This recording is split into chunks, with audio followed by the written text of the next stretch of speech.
Comment réussir à mettre sur pied une société plus inclusive? C'est la question à laquelle on a demandé à nos invités, finalement, de réfléchir. L'écart entre les riches et les pauvres continue de croître. Au Québec, le rôle que joue l'État permet de ralentir un peu, pour l'instant, cette progression, mais est-ce que c'est suffisant? Est-ce qu'on pourrait obtenir de meilleurs résultats? Il y a bien sûr les inégalités de revenus, mais aussi les inégalités d'accès à une éducation de qualité ou à une chance réelle d'améliorer son niveau de vie grâce à l'accès au marché du travail. Proposons-nous des mesures exemplaires? Pourrait-on faire mieux? Les femmes sont-elles plus à risque que les hommes? Peut-on prévenir la pauvreté et l'exclusion en amont? Et enfin, le projet de loi 70 est-il adéquat? Et quel peut être le rôle des groupes communautaires pour faciliter, favoriser l'inclusion? Je vais aujourd'hui vous parler davantage à titre de présidente du comité de direction du Centre d'études sur la pauvreté et l'exclusion sociale et notamment vous faire part d'un avis qu'on a lancé dans l'année sur la question de l'exclusion sociale. Mais avant de parler de cet avis et de ce qu'on a souhaité faire au centre d'études, je vais vous évoquer un peu ce qu'est le centre d'études et qu'est-ce qu'on y fait et quels sont les rôles et les mandats qu'on a à l'intérieur de ce centre d'études. C'est un centre qui a été créé à la suite de la loi 112, donc de la loi sur la lutte à la pauvreté, où en amont de cette loi-là, il y avait l'idée de créer un observatoire sur la pauvreté et les inégalités. Cet observatoire-là, finalement, a pris la forme d'un centre d'études sur la pauvreté et l'exclusion sociale qui est à l'intérieur, en autonomie au ministère du Travail et de l'Emploi et de la Solidarité sociale.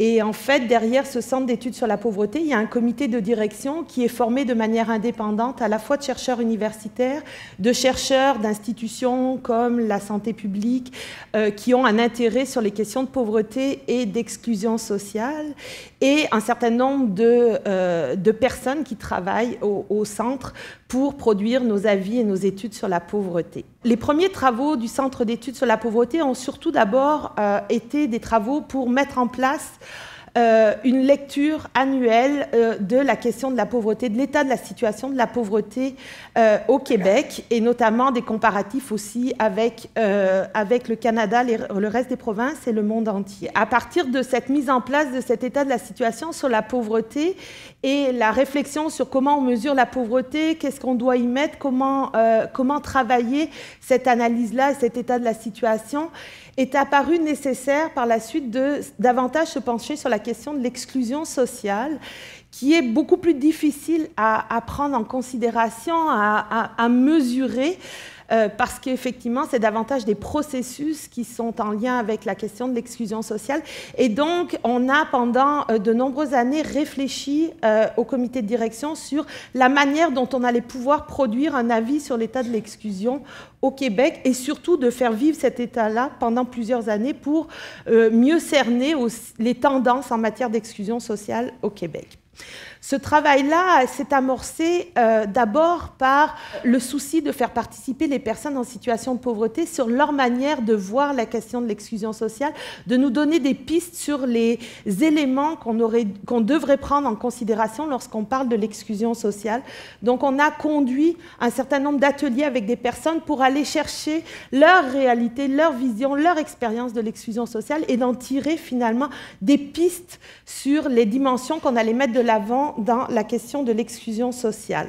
Rappelez qu'on s'est arrêté aussi sur une définition d'un processus d'exclusion sociale en évoquant l'idée d'abord et avant tout que c'était un processus à la fois économique, politique, institutionnel, culturel, qui sont à la fois des processus parfois indépendants, parfois interdépendants et surtout cumulatifs. Et la question de la pauvreté, du lien avec l'exclusion sociale, c'était aussi de montrer que ces processus d'exclusion, au-delà de la pauvreté ou en deçà de la pauvreté, contribuent à mettre à part les personnes qui vivent ces situations-là. Et l'idée, c'était aussi de montrer qu'au fil du temps, ces processus-là se renforcent mutuellement et font en sorte que la personne s'éloigne toujours un peu plus de la question de l'inclusion et notamment s'éloigne de la société, diminuant alors ses chances, ses opportunités d'avoir un épanouissement, un bien-être et une autonomie, mais aussi une participation sociale à la vie de notre société. Et aussi, une atteinte au réseau des personnes, des relations sociales qu'elles peuvent entretenir. Et l'idée derrière cette articulation entre la compréhension de la pauvreté et des mécanismes d'exclusion sociale était aussi de comprendre que si la pauvreté est un facteur de risque évident en matière d'exclusion sociale, il n'en demeure pas moins que les situations d'exclusion sont aussi un frein à la sortie de la pauvreté. Plus on est éloigné, plus il est difficile à la fois de se sortir de ces mécanismes d'exclusion, ces mécanismes qui nous poussent hors de la société, et en même temps difficile de voir que seule l'intervention en matière de pauvreté ne parvient pas à ramener ces gens-là dans une dynamique d'inclusion. On a finalement retenu 6 grandes dimensions: la question des conditions matérielles, la question du logement, la question de la santé, la question du travail et de l'emploi, de l'éducation et finalement des réseaux personnels et institutionnels. Et c'est à partir de ces dimensions-là qu'on est allé en quête d'indicateurs de l'évolution de l'exclusion sociale au Québec. Il faut comprendre que la construction de ces indicateurs est à la fois un enjeu majeur de recherche, mais aussi de disponibilité. Il fallait que ces indicateurs-là soient fiables, soient accessibles en termes de données, et il fallait aussi que ces indicateurs-là puissent nous donner des éléments dans la durée, puisqu'on voulait que cette analyse-là et ces tendances-là puissent se répéter au fil du temps. Donc, à partir de cette évaluation-là, ce diagnostic-là de quelles sont les données disponibles, comment elles sont fiables, jusqu'à quel point elles sont fiables, est-ce qu'elles vont pouvoir durer dans le temps, est-ce que ce sont des enquêtes qui sont répétées, etc., on a fini par retenir un certain nombre d'indicateurs dans les différentes dimensions. Et je ne vais pas faire le portrait de tous ces indicateurs, je vous renvoie à notre avis, mais un certain nombre d'indicateurs qui ne sont pas parfaits, qui ne sont pas non plus ceux qu'on voudrait, mais qui sont ceux qui sont disponibles et qui répondaient à nos critères d'inclusion. Alors, des indicateurs, par exemple, dans les conditions matérielles, sur la question de l'insécurité alimentaire. Combien de proportions de ménages ont souvent ou parfois eu peur de manquer de nourriture pour des motifs financiers? La proportion du revenu consacré au logement. Donc, ce sont des éléments pris à travers différentes enquêtes qui nous ont permis d'être, pour nous, des éléments indiquant que des processus d'exclusion pouvaient se jouer là. La question par exemple, de la proportion du revenu qu'on met à l'égard de son logement, pour nous, est un enjeu majeur autour de la question de l'exclusion sociale. La proportion des personnes souffrant d'une incapacité permanente, les empêchant de travailler aussi, c'est quelque chose qui, pour nous, pouvait être un révélateur d'un processus d'exclusion, etc., etc., sur l'ensemble de ces indicateurs et l'ensemble de ces dimensions qu'on a voulu traiter. Ce travail-là nous a permis de voir que, dans l'ensemble, la situation en matière d'exclusion sociale au Québec est à la fois relativement inquiétante, parce qu'il y a un grand nombre de personnes qui vivent dans ces situations-là, mais en même temps relativement stable par rapport à des enquêtes antérieures qui ont été conduites. Mais l'idée, c'est d'essayer de voir aussi par la suite qu'est-ce qu'il advient de ces processus d'exclusion. Est-ce qu'actuellement on est en train de renforcer ou non les processus d'exclusion des personnes en situation de pauvreté? L'enjeu aussi demeure la question des données et de l'accessibilité des données. On a eu un important rétrécissement, que ce soit au fédéral comme au provincial, d'enquêtes qui viennent effectivement mesurer les enjeux sociaux, les expériences vécues par les personnes. Et il y a clairement un problème au niveau d'un certain nombre de données qui ne sont pas là ou qui sont d'une fiabilité ou d'une durabilité qui n'est pas là. La question, par exemple, du transport, l'accès au transport public, on aurait voulu l'intégrer comme étant un indicateur. Malheureusement, il n'y a pas d'enquête qui nous permette d'être dans des critères d'inclusion pour nos avis. La même chose sur un certain nombre d'indicateurs en travail et en éducation. Donc, ça a été beaucoup d'essayer d'avoir des indicateurs phares, mais ils ne font pas le portrait global des choses, mais d'avoir des indicateurs phares sur lesquels on peut s'appuyer pour lire les processus d'exclusion en cours dans notre société. l'idée de ce rapport-là, c'est aussi de montrer et de poursuivre le travail en renforçant les indicateurs, mais aussi en renforçant cette analyse autour des processus et de compréhension des mécaniques dans lesquelles les gens vivent et sont placés dans des situations d'exclusion. Pourquoi travailler sur ces indicateurs-là? Pour nous, c'est un révélateur aussi de la manière dont il faut intervenir et là où il faut agir pour freiner finalement cette mise à part et mise au banc de la société. Le CPE travaille encore à développer d'autres types d'avis. On est en train de travailler sur la question de l'impact d'un certain nombre de politiques publiques à l'égard des populations en situation de pauvreté ou en situation d'exclusion. On a aussi produit dans la dernière année un mémoire dans le cadre de la consultation sur le plan d'action en matière de lutte à la pauvreté. Et de manière générale, ce qu'on va dire et ce qu'on retient en termes de comité de direction, c'est qu'aujourd'hui, la situation du Québec, si elle a connu une embellie de manière générale jusqu'en 2008, on est dans un certain nombre de reculs inquiétants, préoccupants à l'égard de la pauvreté et à l'égard de l'exclusion sociale. Reculs qui nous font dire qu'il est important actuellement, si on veut rétablir une égalité de chance pour tous, qu'il faut réinvestir, prendre des virages, stopper les reculs, mais aussi prendre des virages vers un réinvestissement clair et net sur le filet social des populations en situation de pauvreté. Un des enjeux majeurs, et on voit aussi à travers ces analyses-là comment, quand on a des politiques qui vont renforcer le filet social, on voit des gens sortir de la pauvreté. On l'a vu entre 2002 et 2008, notamment par exemple pour les familles, où on a mis en place énormément de politiques familiales, d'amélioration du revenu des personnes, des familles, et on a pu voir un nombre important de familles sortir de la pauvreté. On voit clairement encore dans nos données, dans les taux de faible revenu, qu'un des enjeux majeurs qui demeure au Québec, c'est la question des personnes seules.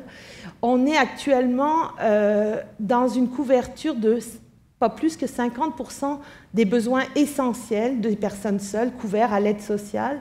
Ce n'est pas acceptable. C'est une situation qui demeure, qui perdure et qui fait en sorte que l'atteinte aux droits fondamentaux des personnes en situation de pauvreté est vraiment réelle et se chronicise. Pour travailler à une meilleure justice sociale, il est clair que concevoir l'exclusion sociale et la pauvreté comme une atteinte aux droits fondamentaux est une intervention nécessaire à travers des politiques publiques, mais clairement aussi à travers un rétablissement de la dignité, de l'intégrité, de la sécurité des personnes pour que, au-delà du revenu, ces populations puissent être considérées, reconnues et aussi incluses dans notre société. Je vous remercie.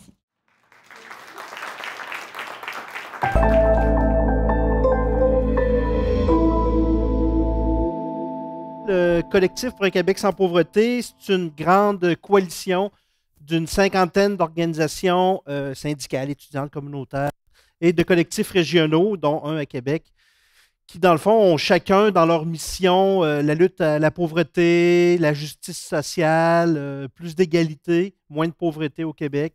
Alors, c'est quoi la pauvreté au Québec? Ma collègue en a parlé un peu avant.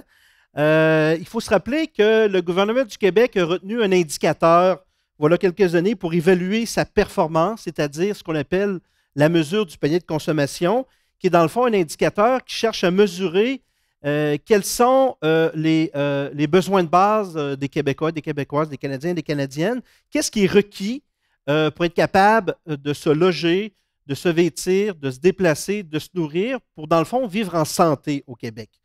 Dans le fond, le minimum pour faire en sorte qu'on ne vit pas dans le rouge. Tout le monde connaît l'expression de vivre dans le rouge.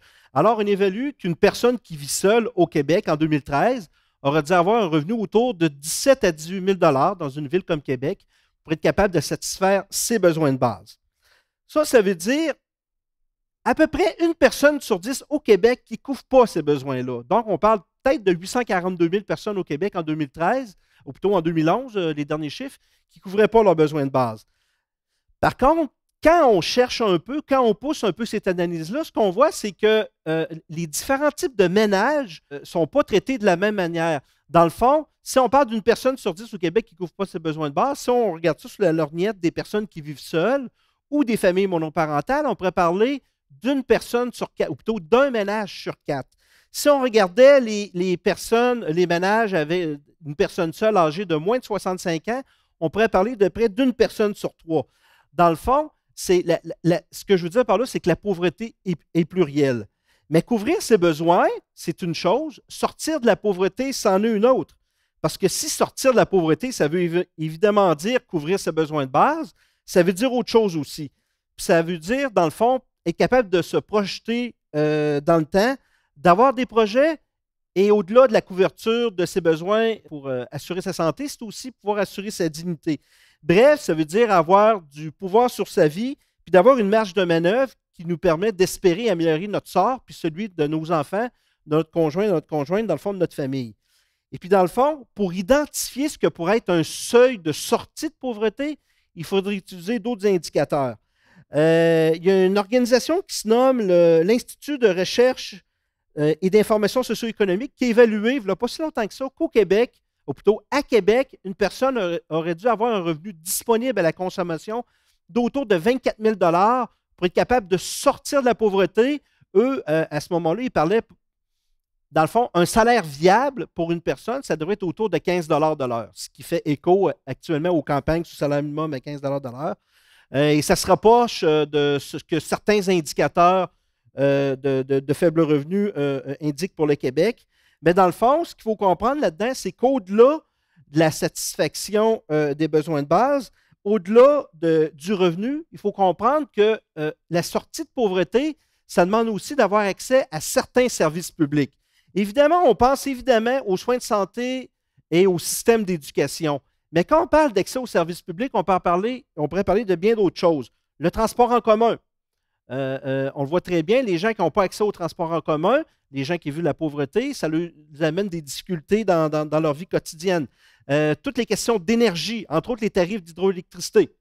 Quand on parle de services publics, on pourrait parler de logements sociaux, avoir accès à un logement à loyer modique, que ce soit dans un HLM ou dans une coopérative d'habitation.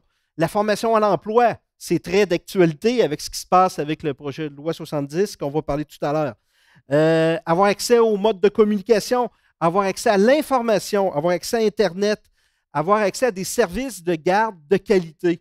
Les services publics, ça peut aussi, pour bien des personnes, être capable d'avoir accès à des ressources d'aide, des psychologues, de l'aide juridique, de l'aide à domicile, entre autres pour les personnes âgées ou les gens qui ont des problèmes de santé. Avoir accès aux services publics, c'est avoir accès aussi aux loisirs, la culture. On pourrait parler, entre autres, des bibliothèques. Mais l'ensemble aussi des services communautaires, l'aide alimentaire, les friperies, la défense des droits quand tu as des problèmes avec un agent d'aide sociale ou avec n'importe quelle loi sociale. Les services publics, c'est aussi les assurances qui existent publiques. On pense évidemment à l'assurance médicaments, à l'assurance maladie, mais on pourrait parler aussi de la Société de l'assurance automobile du Québec. Et, ultimement, on pourrait parler d'avoir accès aussi à un environnement sain. Et dans le fond, c'est là qu'entre en jeu toute la question de l'austérité. C'est comme une transition. Dans le fond, depuis son entrée en fonction au printemps 2014, le gouvernement qui est en place actuellement se défend d'être austère. Il dit non, il n'y a pas d'austérité au Québec. On dit qu'il y a de la rigueur budgétaire. Je ne veux pas faire de la sémantique, je n'embarquerai pas là-dedans. Dans les dernières années, on nous a parlé d'austérité, de rigueur budgétaire, de déficit zéro, de gouvernance responsable, de réingénierie de l'État. Puis dans le fond, au total, on parle toujours de la même chose.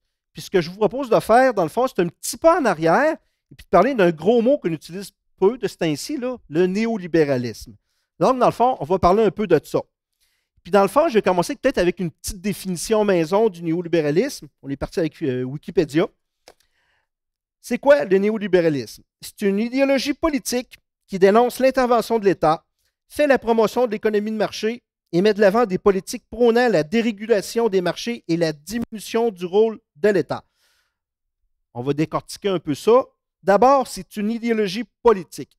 Le néolibéralisme, la pensée néolibérale, la pensée de la rigueur budgétaire, il faut comprendre que ce n'est pas de la science économique, c'est un choix politique. On fait des choix au Québec, on n'est pas soumis à un dictat objectif au-dessus de nous. On fait des choix politiques. Donc, c'est une idéologie politique qui dénonce l'intervention de l'État. L'État, c'est mal. Ou plutôt, l'État, c'est un mal nécessaire, ou dans le fond, entre autres, l'impôt, c'est néfaste. Une idéologie politique dans le fond, qui fait la promotion de l'économie de marché.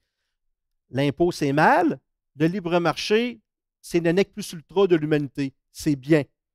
Dans le fond, mettre des freins au développement de l'économie de marché, dans le fond, c'est nuire au bien-être des populations, parce que si les classes plus fortunées ont plus d'argent, les grandes entreprises ont plus d'argent, bien, ça va comme percoler dans la population et le niveau de vie de tout le monde va augmenter. C'est une idéologie politique qui met de l'avant des politiques prônant la dérégulation des marchés et la diminution du rôle de l'État. Dans le fond, c'est un peu la conséquence du reste.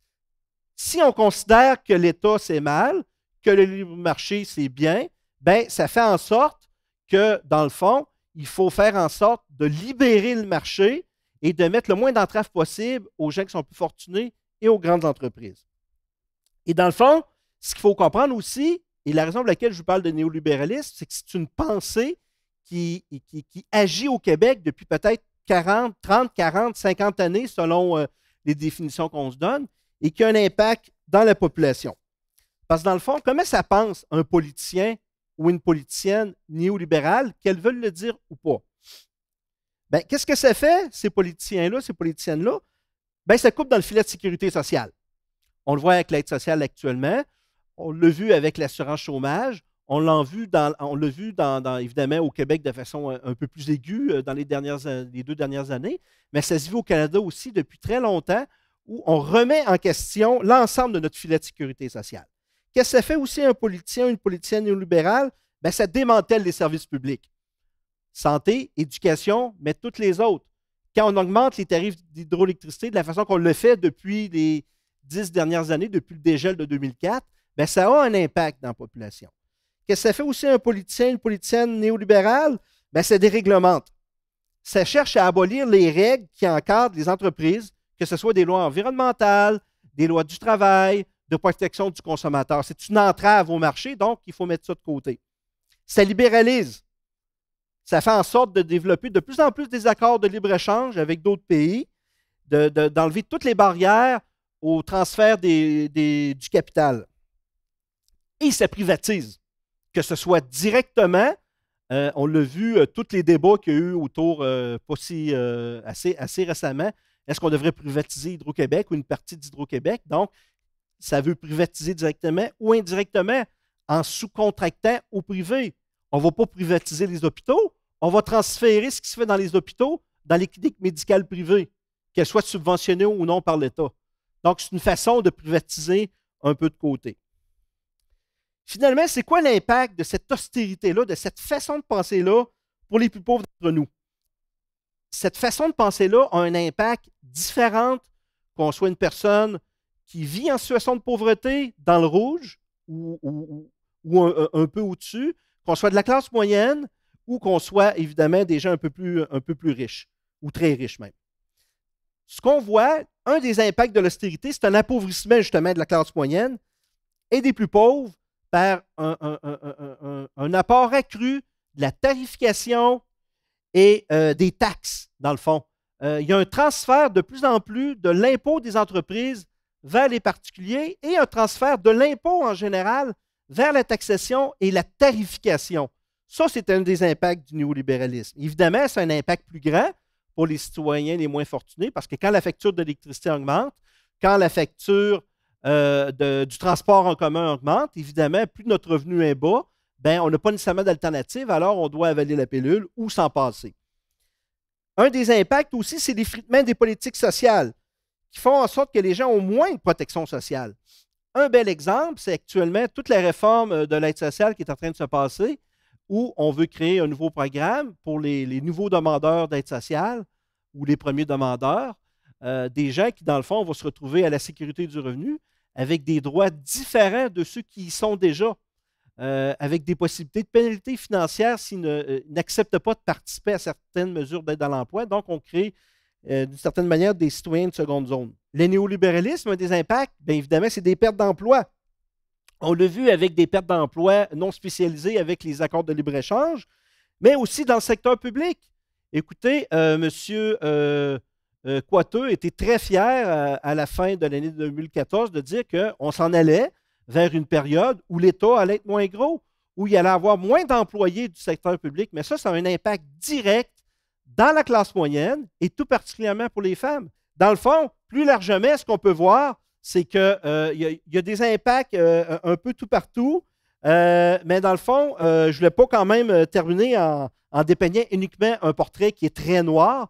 Je voulais quand même aller du côté de l'espoir, puis il y a quand même plusieurs pistes d'action où on peut travailler là-dessus. Évidemment, être solidaire, je veux dire, lorsqu'on attaque l'ensemble des mouvements citoyens, l'ensemble de la population, il faut être solidaire les uns avec les autres. Il faut informer les gens, sensibiliser sur ces questions-là. Il faut créer un contre-discours, un peu ce que se fait aujourd'hui. Il faut proposer des alternatives, qu'elles soient budgétaires, économiques ou sociales. Et il faut évidemment revendiquer ses droits parce que, dans le fond, la seule façon de faire en sorte d'améliorer la situation, c'est de se battre ensemble pour un monde meilleur. Parce si on a beaucoup parlé de l'État-providence à une certaine époque, ce qu'on appelle l'État-providence, dans le fond, c'est le résultat de lutte sociale qui a mené à des transformations sociales.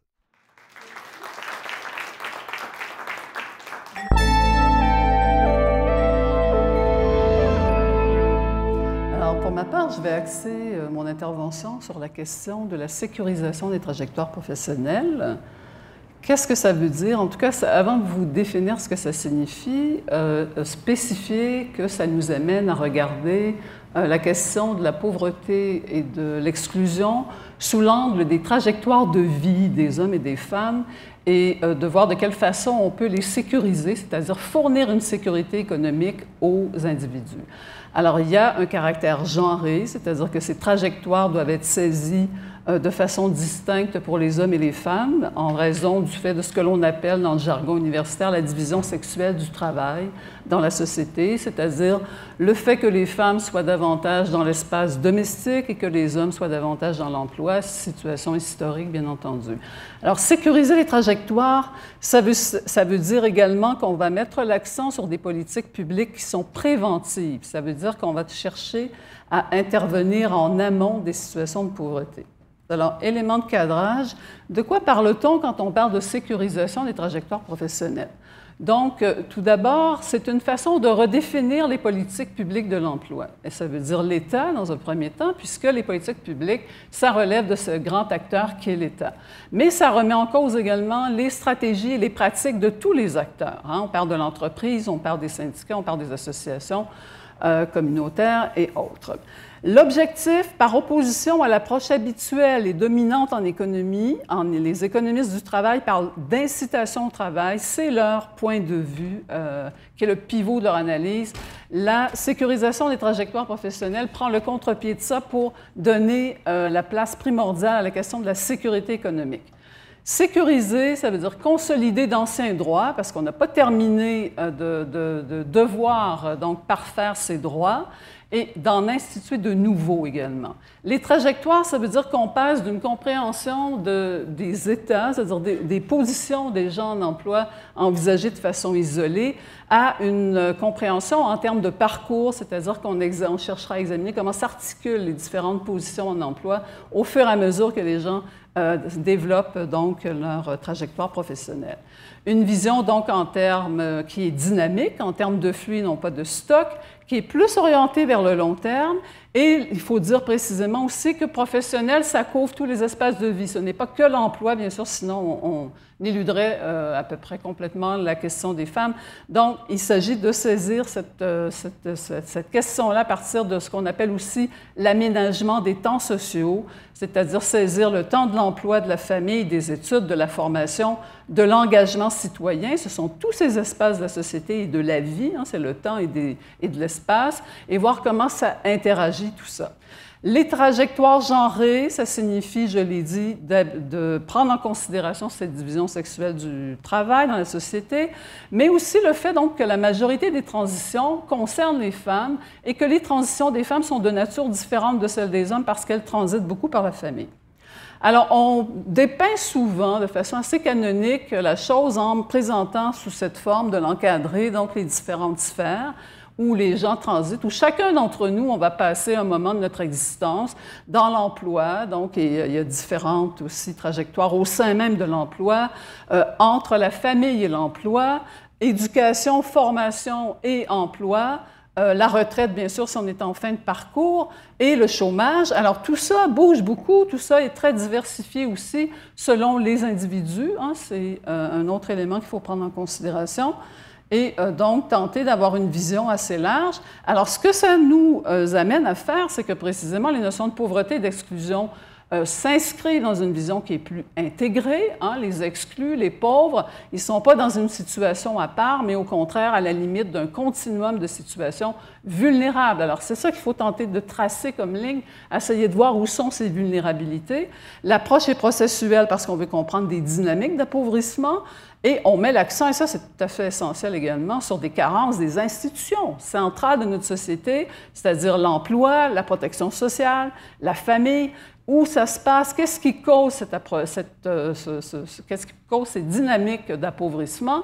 Et on est dans une optique aussi préventive. On sait à quel point c'est important de développer des approches préventives qui sont à long terme beaucoup moins coûteuses d'ailleurs pour la société que le simple curatif. Alors, aussi, il faut faire la distinction entre des enjeux relatifs à la distribution du revenu, c'est-à-dire les revenus qui sont distribués dans le cadre de ce que l'on appelle la sphère productive de l'emploi, de l'entreprise. Hein, souvent, on parlera de distribution primaire, hein, les salaires, les traitements autres revenus de travail, etc., etc. Vous avez la liste sous les yeux. Et il faut retenir aussi que c'est essentiellement dans ce cadre-là que de nombreuses inégalités ont pris naissance, donc, durant la période récente, parce qu'on parle beaucoup de l'évolution des inégalités, de la hausse des inégalités. Alors, l'évolution des salaires et les inégalités salariales sont très importantes pour expliquer les inégalités actuelles. D'autre part, il y a le champ de la redistribution qui est associé à la fiscalité et à la sécurité sociale, qui elle-même est de différents types. On a les assurances sociales, l'assistance sociale. Quand on parle de l'aide sociale, on est dans cet espace-là, donc de l'assistance sociale, qui est un compartiment de la redistribution, mais il faut tenter d'englober, de voir l'ensemble, c'est-à-dire de surtout pas oublier la distribution du revenu. Alors, carence institutionnelle, retenons qu'il y a beaucoup, donc, il y a une forte dynamique de vulnérabilisation, d'insécurisation qui prend donc racine en emploi à l'heure actuelle, à travers l'emploi atypique, dont on voit la proportion 37,5 % de manière générale. Dans le secteur public aussi, il ne faut pas croire qu'il est à l'abri, au contraire. Des statuts mal protégés, donc une pauvreté en emploi qui est en hausse, dû notamment à la stagnation ou au déclin des salaires en termes réels, un faible niveau du salaire minimum. Hein, on dit qu'en 2013, le salaire minimum oscillait autour de 10 $ dans toutes les provinces canadiennes, qu'en dollars constants, ce taux était semblable à celui qu'on observait à la fin des années 70. Donc, il y a des dynamiques qui s'instaurent au sein de l'emploi qui font en sorte qu'on a du mal à relever le salaire minimum. Ce faible niveau du salaire minimum est un obstacle à la hausse de l'aide sociale parce que l'aide sociale et le salaire minimum sont articulés de façon verticale. Si on veut hausser l'aide sociale, il faut aussi que le salaire minimum soit augmenté. Et si on veut que le salaire minimum soit augmenté, il faut aussi que que toute la structure salariale également soit haussée. Alors, c'est là qu'est l'essentiel du problème et la couverture des besoins de base pour les personnes seules est vraiment très faible. Donc, on a une difficulté forte ici. Assurance-emploi, c'est pareil. On a eu de nombreuses réformes dans les années 90 qui ont fait en sorte que très peu de chômeurs à l'heure actuelle sont indemnisés par l'assurance-emploi. On est passé de 90,5 % en 90 à 44,5 %, c'est-à-dire la proportion des chômeurs indemnisés qui reçoivent une prestation d'assurance-emploi. Les femmes sont plus désavantagés que les hommes à ce niveau. Ça signifie que lorsqu'on regarde quelles sont les raisons pour lesquelles les gens arrivent à l'aide sociale, on a un pourcentage de l'ordre de 43,5 % d'entre eux qui y arrivent nouvellement admis, donc en raison des carences de l'assurance-emploi. Fin des prestations, perte d'emploi sans assurance-emploi ou prestations d'assurance-emploi insuffisantes.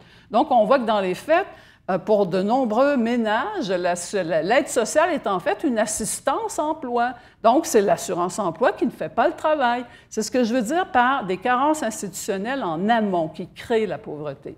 La famille, c'est la même chose. La situation des proches aidants, c'est aussi un espace sous tension Ça représente donc également une forte, une hausse du travail contraint dans la famille, parce que c'est aussi en raison du fait qu'on n'ait pas les services publics nécessaires pour prendre en charge les personnes malades ou les personnes plus âgées que se retrouve donc la prise en charge dans le cadre de la famille. Ça représente une baisse de la qualité de l'emploi des femmes aussi, parce que lorsqu'on regarde les données, il y a des pertes de revenus très fortes associées au statut de proche aidant que les femmes, évidemment, endossent en majorité. L'insécurisation lors de la retraite, c'est pareil. Au Québec, on devrait renforcer notre régime d'assurance sociale, qui est le régime des rentes du Québec. Or, ce n'est pas l'option qu'on a choisie. On a choisi, au contraire, d'aller, par exemple, plus récemment, dans le budget 2012-2013, vers la consolidation de régimes volontaires, la création de régimes volontaires d'épargne retraite qui mettent l'accent sur l'épargne personnelle, là où les employeurs ne cotisent pas non plus à des régimes. Donc, on est dans un univers de techniques archaïques. Mais vraiment, l'épargne personnelle, il ne faut pas compter là-dessus pour assurer sa sécurité économique à la retraite. C'est très clair. Il faudrait renforcer le régime des rentes du Québec, ce que l'on ne fait pas. Donc, on est en train de créer une pauvreté à long terme, en particulier encore là pour les femmes, comme le disait le Conseil du statut de la femme, qui, en raison de leur historique d'emploi, vont être encore pénalisées doublement au moment de la retraite. Le projet de loi 70, c'est tout ce qu'il ne faudrait pas faire. Donc, on a présenté un peu ce dont il s'agissait.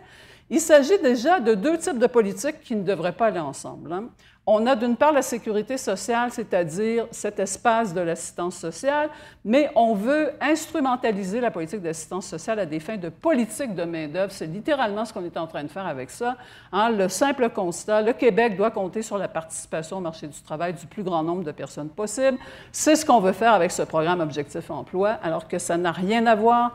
L'aide sociale, l'assistance sociale, c'est censé soulager les effets de la pauvreté et non pas servir donc d'adjuvant pour les pratiques de main-d'œuvre ou combler les pénuries de main-d'œuvre appréhendées à l'heure actuelle.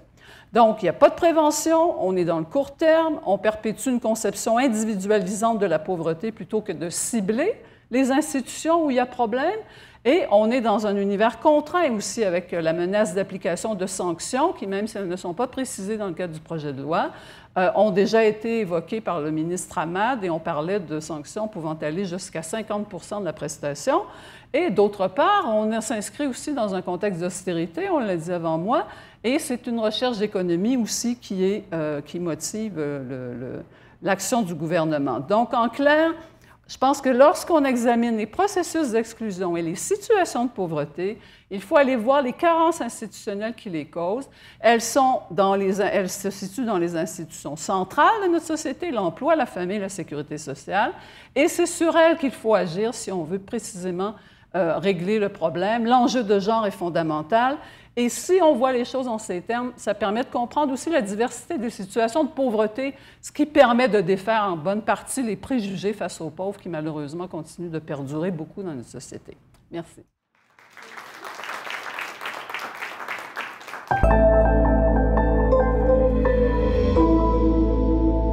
Centraide, là-dedans, n'a pas tous les rôles, n'a pas tous les pouvoirs, mais en a un petit peu. Et Centraide, pour moi, c'est ce moyen qu'on se donne, un moyen, qui est évidemment insuffisant si on le prend seul, parce qu'il y a une question d'institution, parce qu'il y a une question de politique nécessaire, pour lutter contre la pauvreté. Parce qu'on a fait le choix, comme Centraide, d'en faire notre mission principale. Donc, une société plus inclusive, une société qui lutte à la pauvreté, qui fait la lutte à la pauvreté, certainement impérativement et certainement très rapidement. Le point de départ de la vie pour plusieurs d'entre nous, c'est de partir et d'arriver au bâton, si on prend une analogie de baseball, avec 2 prises. C'est de partir et avoir moins de chance dans la vie. Certains diront, au moins ces gens-là ont la chance ici au Québec de frapper, de se présenter à la plaque. Je ne pense pas que ce soit suffisant. Et il y en a d'autres qui ont la chance de se présenter à la plaque avec plusieurs chances, avec des hommes c'est but et plus de chances de faire marquer des points, parce que le sort en a voulu ainsi, avant même qu'ils aient décidé quoi que ce soit. Une personne sur 10, plus de 840 000, et dépendamment de comment on segmente, si on prend les personnes seules, si on prend les familles, des statistiques qui sont évidemment plus, j'ai envie de dire plus épeurantes, malheureusement réelles, mais plus épeurantes. Une espérance de vie ici à Québec de 7 ans de moins, À Montréal, de 10 ans de moins. Dans certains milieux, New York, certains chercheurs vont avancer jusqu'à 10, 11, 12 ans entre les milieux pauvres et les milieux riches. Donc, en revenant chez nous, là, 7 ans, si on passe une vie à vivre dans la pauvreté, dans des quartiers plus démunis, par rapport à si on vit dans un quartier plus riche et si on a la chance de vivre avec des ressources qui vont permettre d'assurer l'essentiel et même plus. Des données qui n'ont rien de banal, et si vous êtes interpellé par cette question-là, nécessairement, j'espère, en tout cas c'est mon cas, puis je suis sûr que c'est le cas de chacune des actrices et des acteurs ici présents, puis je suis sûr que c'est votre cas également, des données qui font frémir et qui nous obligent à se questionner sur notre réelle humanité. Est-ce que c'est ce qu'on aspire à construire comme humanité pour nos proches, pour les gens autour de nous? Je pense que votre réponse est non. Est-ce qu'on peut tolérer ça? J'espère que votre réponse est non. Est-ce qu'on doit être indigné par ça? J'espère que notre réponse est oui. Probablement pas tout le temps. On en voit certains effets ou certains porteurs dire le contraire. Mais je ne pense pas qu'on puisse accepter que parce que quelqu'un est né dans une famille à 200 mètres ou à 3 kilomètres de chez moi, il puisse avoir au final 7 ans d'espérance de vie de moins que moi. Je ne pense pas qu'on est si proche du règne animal pour s'en foutre. Je ne pense pas qu'on est si proche du règne animal pour dire c'est son problème. Je pense que l'humanité, c'est cette capacité de faire corps, de faire esprit, de sortir du je pour aller un peu vers le nous et de créer ensemble quelque chose de constructif pour un groupe. Mais devant une forme d'impuissance, parce que qui sommes-nous pour régler des problèmes? Ces institutions-là peuvent nous donner la perception, ou on peut nous se générer une perception qu'elles sont loin de nous. Et en ce sens, la perte de confiance dans les institutions publiques, perte de confiance qui se matérialise de plus en plus, qu'on peut voir par sondage, qu'on peut voir par autres mesures, du citoyen envers cette capacité que, comme groupe, on devrait avoir à gérer notre bien commun. Cette perte de confiance nourrit nécessairement le je, nourrit l'individualisme et nécessairement entraîne un qui veut peu, une pression sur à chacun de s'en sortir au plus fort la poche. Parce que si on perd confiance dans notre capacité de nos femmes et de nos hommes politiques, à venir ou actuels, si on perd confiance dans notre capacité collective à gérer ce bien commun, nécessairement, qu'est-ce qui reste? Pas grand-chose d'autre que s'individualiser. Et s'individualiser, c'est dire quoi? C'est dire que ce qui nous reste, c'est de prendre tout ce que je peux et que les autres se débrouillent. Ça n'a rien de banal. Je ne pense pas que les gens font ça nécessairement par mauvaise foi, mais je pense que nécessairement, ça nous entraîne dans une spirale négative. Une spirale négative qui est documentée, une spirale négative où pour se sortir, pour éviter cette perte d'humanité, on va cibler chez l'autre ses points faibles, on va se nourrir de préjugés, pas tout le temps consciemment, puis pas tout le temps de façon très mal intentionnée, au contraire, mais on va cibler l'autre comme étant le porteur de son malheur.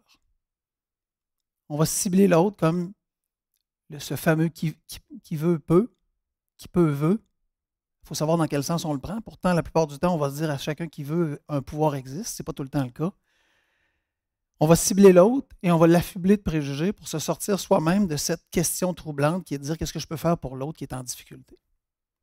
Pourtant, si ce soir vous sortez d'ici et vous rencontrez quelqu'un qui s'est blessé sur la route, quelqu'un qui a fait un accident de la route, vous n'allez certainement pas vous questionner pour vous demander est-ce qu'il a bien conduit? Est-ce qu'avant d'appeler le 911, est-ce qu'avant d'offrir de l'aide, je devrais me demander est-ce qu'il a mérité de faire cet accident-là ou est-ce qu'il n'a pas justement couru après? Pourtant, dans le cas de la pauvreté, c'est en général ce qu'on va se demander. La pauvreté a malheureusement des accointances avec la santé mentale parce que dans le cas de la santé mentale, on va aussi souvent se demander la même chose. Quelqu'un qui vit des difficultés, passagères ou de longue durée, on va en général se dire peut-être qu'il l'a voulu, peut-être que c'est ce qu'il souhaite. Toutefois, la recherche nous démontre qu'il est beaucoup plus long de se sortir de situations de vulnérabilité, notamment en pauvreté, mais aussi en santé mentale et même en santé physique, si on est seul, si on est isolé, si on n'a pas de main tendue. C'est largement démontré, et même dans le cas de problèmes de santé physique, qu'un réseau autour de personnes qui souffrent de difficultés vont les aider à guérir plus rapidement. Que des personnes seules vont guérir moins rapidement de certaines maladies. Alors imaginez maintenant dans le cas de situations de vulnérabilité économique, de vulnérabilité sociale, d'exclusion ou de difficultés en santé mentale qui nécessairement vont entraîner en général le même cercle vicieux. Et plus souvent qu'autrement, si on n'est pas porteur de préjugés, on va être tolérant à l'égard des préjugés des autres. Alors, autour d'un bon souper entre amis, alors que quelqu'un va larguer quelque chose de complètement immonde, on va tous faire un petit sourire béat et faire « On n'est pas vraiment d'accord, on ne voudrait pas créer de conflit, on va laisser courir le malaise. » Et malheureusement, ce malaise va avoir des effets très pernicieux sur les gens qui sont en situation de difficulté. Ce qui n'est pas notre situation aujourd'hui, c'est peut-être notre situation demain. En général, les gens ont besoin de comprendre les problèmes à travers leur propre réalité personnelle. Si ça nous arrivait, quels seraient nos possibles? Et frondeurs comme nous sommes aujourd'hui, dans les moments où ça va bien, on se dit en général, je m'en sortirais parce que je suis capable. Malheureusement, il y a une démonstration éloquente de situation qui a été vécue par certains de vos proches, par des gens autour de vous, peut-être par vous-même, qui démontrent que seul, on n'arrive pas toujours à s'en sortir. Le jeune enfant qui aujourd'hui est un enfant d'immigrants dont les parents, malheureusement, ne parlent pas le français, n'a pas les mêmes chances de se rendre à l'université que moi j'ai eu dans une famille modeste où on a eu la chance de m'aider à l'école. Et de l'aide, Dieu sait que j'en ai eu et Dieu sait que j'en ai eu besoin. Je pense que la première réponse, c'est celle de se dire, et si c'était nous, qu'est-ce qu'on souhaiterait? Je suis sûr que votre réponse, ce serait une main tendue. Une main tendue d'un collègue, une main tendue d'une société, une main tendue d'un groupe. Parce que pour se relever, il est beaucoup plus facile de le faire quand une main vient nous aider à se relever. Mais ça, ce n'est pas suffisant. On ne peut pas individualiser juste le problème ou individualiser juste la solution. Si c'était un des vôtres, maintenant, si on élargit le cercle, si c'était un des vôtres, et c'est probablement déjà arrivé, c'est à la quantité de gens qu'on a nommés en statistique, c'est impossible qu'autour de vous, il n'y ait pas de gens qui aient vécu des situations de vulnérabilité ou des gens qui en vivent. Et si c'était un des vôtres, qu'est-ce que vous souhaiteriez? Que feriez-vous? Qu'est-ce que vous souhaiteriez? Quelles conditions souhaiteriez-vous qu'on mette en place pour faire en sorte que d'une situation de vulnérabilité, de cette femme isolée avec la confiance en dessous du tapis, réussisse à se relever les épaules, à regarder un employeur dans les yeux et à retourner travailler et à amener une contribution à cette société? Je suis sûr que vous souhaiteriez certainement qu'on mette autour de cette personne les conditions pour qu'elle réussisse. Mais je pense que là encore, c'est nécessaire, mais là encore, c'est insuffisant. Je pense qu'il faut aller encore plus loin. Je pense qu'il faut aller comme société à réaliser que les problèmes de pauvreté des gens qu'on connaît, peut-être de nous-mêmes, peut-être des gens qu'on connaît, mais même de ceux qu'on ne connaît pas, nous affectent aussi. Une société qui tolère la marginalisation, une société qui tolère l'exclusion, c'est une société nécessairement moins riche et moins prospère. D'abord parce que de tolérer que 10-15% de nos concitoyens, très près de nous, à 1 kilomètre de chez moi, ne puissent pas contribuer à leur mesure à cette communauté-là qui est la nôtre, c'est nécessairement de se priver d'un apport. Et je ne parle pas juste par le travail, c'est nécessairement de se priver d'un apport à notre construction collective. Peut-on se priver que 10 ou 15% de nos citoyens ne nous aident pas dans cette construction qui est la nôtre? Je ne pense pas. Économiquement, socialement, humainement, je ne pense pas. Peut-on se permettre, en laissant l'exclusion demeurer, en laissant l'exclusion telle qu'elle, peut-on se permettre d'engendrer, de payer les coûts de système que ça impose? Parce que l'exclusion, et c'est largement documenté, c'est des coûts de système beaucoup plus importants.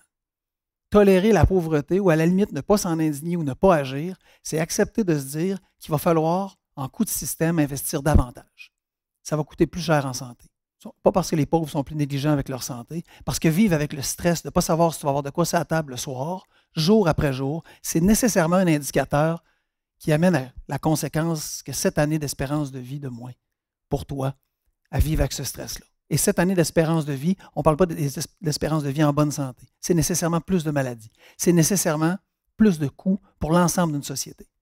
C'est se priver donc d'une richesse, d'un apport d'un collectif, mais c'est aussi avoir à investir de façon beaucoup plus importante pour compenser les pertes et les effets très négatifs de la pauvreté en santé, en judiciarisation, en coûts de système de toutes sortes. Sommes-nous capables de tolérer ça? Sommes-nous capables d'accepter ça? Même si on ne le faisait pas par humanité, même si notre question était juste économique, nécessairement, on devrait dire qu'il faut travailler à vaincre la pauvreté. Parce que juste sur un plan de signe de dollar, ça serait rentable. Mais évidemment, je suis sûr que vous ne le feriez pas juste pour ça, il faudrait le faire par humanité. Wilkinson et d'autres ont démontré largement ce que je dis là. Ont démontré largement les coûts de la pauvreté. Ont démontré largement comment dans des sociétés par rapport à d'autres, dans des pays par rapport à d'autres, on arrive à faire des différences significatives. Vous avez tenu ici une conférence sur le modèle scandinave. Nécessairement, il y a des différences entre le modèle scandinave et le modèle américain. Et probablement, et ça j'ai entendu Marc de Coninck le dire, la société où le rêve américain est le moins possible, c'est assurément aux États-Unis. Cette capacité de sortir de sa classe sociale et d'en émerger, c'est assurément aux États-Unis où c'est le plus difficile, dans cet endroit où, entre guillemets, le qui veut peut est maître, où, entre guillemets, chacun devrait décider pour soi-même et se botter, entre guillemets, le derrière pour sortir de sa situation. Sans l'aide des autres, c'est nécessairement plus difficile et plus long, et dans certains cas, impossible. Je pense qu'il est impératif de quitter ce jeu, de quitter cet individualisme et de conjuguer davantage au nous, au bénéfice des gens en situation de vulnérabilité, et ça pourrait être moi demain, ça pourrait être les miens aujourd'hui ou demain, mais au bénéfice d'un ensemble dans lequel nous vivons. Et les groupes communautaires ont un rôle significatif dans cette lutte-là. Leur soutien, les soutenir, les financer, les aider, contribuer à leur essor, c'est nécessairement, là aussi, un gage de succès pour notre communauté. C'est nécessairement un gage de succès dans cette lutte fondamentale. Pour conclure, je dirais une seule chose. Je pense qu'il faut reprendre du pouvoir dans ce nous qui est le nôtre. Il faut reprendre confiance dans ce nous qui est le nôtre. Il faut faire en sorte que par nos actions, pas seulement politiques, mais entre autres politiques, par nos actions individuelles, on arrive à construire quelque chose de plus solide, de plus fort et de plus inclusif pour tous, au bénéfice de tous et au bénéfice certainement de notre prospérité collective. Merci.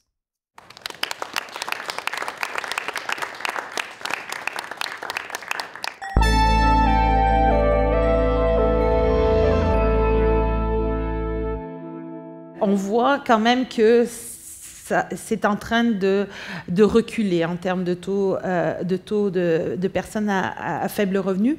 Et on voit aussi clairement, et on le sent dans les indicateurs qui sont peut-être pas encore chiffrés, mais dans les organismes, dans les expériences, les coupures, le nombre de postes qui ont été coupés, etc. Quand on additionne tout ça, on se rend bien compte qu'il y a des gens qui ont basculé vers le non-emploi, qui ont basculé vers une restriction des services, etc. Donc, même si on n'a pas capturé la photo encore complète de la détérioration, il y a clairement, je pense, dans les milieux, les preuves s'accumulent actuellement. D'une diminution, d'une restriction des programmes ou des services publics.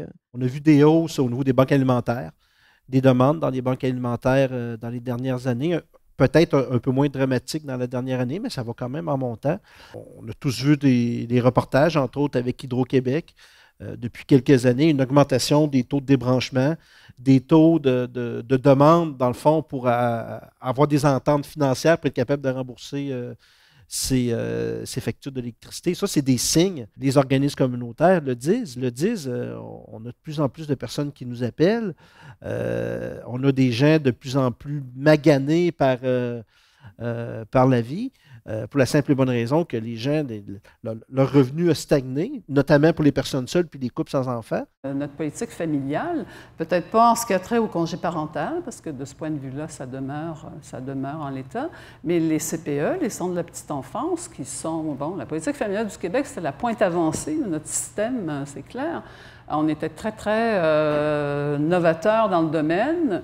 Et du coup, maintenant, on sait qu'on est en train de privatiser. Les parents vont suite au fait qu'on a tellement de mise en place, bon, d'abord la modulation, vous le savez, du financement selon le revenu des parents.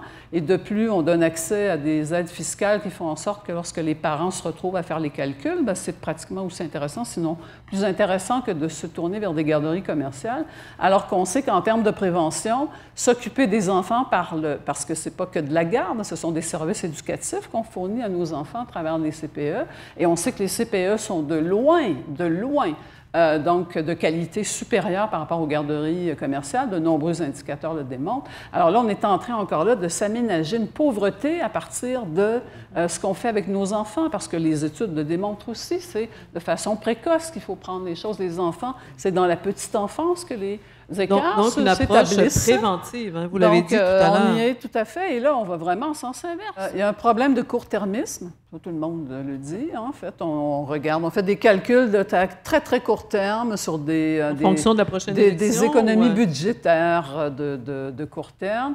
On a une vision, pour voir les problèmes de la pauvreté en termes collectifs, il faut encore considérer il faut avoir une vision spécifique de l'État, il faut avoir une vision spécifique de ce qu'on appelle le marché, entre guillemets, qui n'est pas celle qui va dans le sens de la prévention, tout simplement. Le gouvernement actuel fonctionne avec des schémas de pensée qui, je pense, sont un blocage assez fondamental par rapport à des voies d'intervention qui seraient plus collectives. Et on voit comment on est dans une logique comptable où l'humain est complètement disparu. Aujourd'hui, si vous avez lu les journaux, on évoquait au CLSC des Faubourgs et le CLSC du centre-ville de Montréal l'idée qu'il y allait avoir de moins en moins de 100 rendez-vous parce qu'il faut que les médecins deviennent plus rentables et la clientèle. Et le ministre de la Santé disait oui, mais vous comprenez, ils sont 22 médecins puis ils font que 8000 rendez-vous, ils devraient en faire 16 000. Mais quand on est dans un centre-ville avec une clientèle excessivement marginalisée, en situation de pauvreté, d'itinérance, de problèmes de santé mentale, etc., c'est pas le même rendez-vous médical qu'avec une population dans un CLSC qui a des revenus, qui soutient, etc. C'est pas la même visite, c'est pas le même enjeu, etc. Et on perd l'humain. On est dans cette comptabilité. On peut faire 8000 visites, on va en demander 16 000, peu importe la réalité du quartier, peu importe la réalité des milieux de vie et des conditions de vie dans lesquelles on offre des services publics. Je pense qu'il y a le germe en chaque citoyen d'avoir cette conscience-là, ce désir-là. Tout le monde n'est pas obligé de partager les mêmes idées. Je suis d'accord qu'une société plurielle, c'est nécessaire. Mais je pense que l'éducation est un élément important, mais je pense qu'on a quand même au Québec réussi à éduquer beaucoup de monde.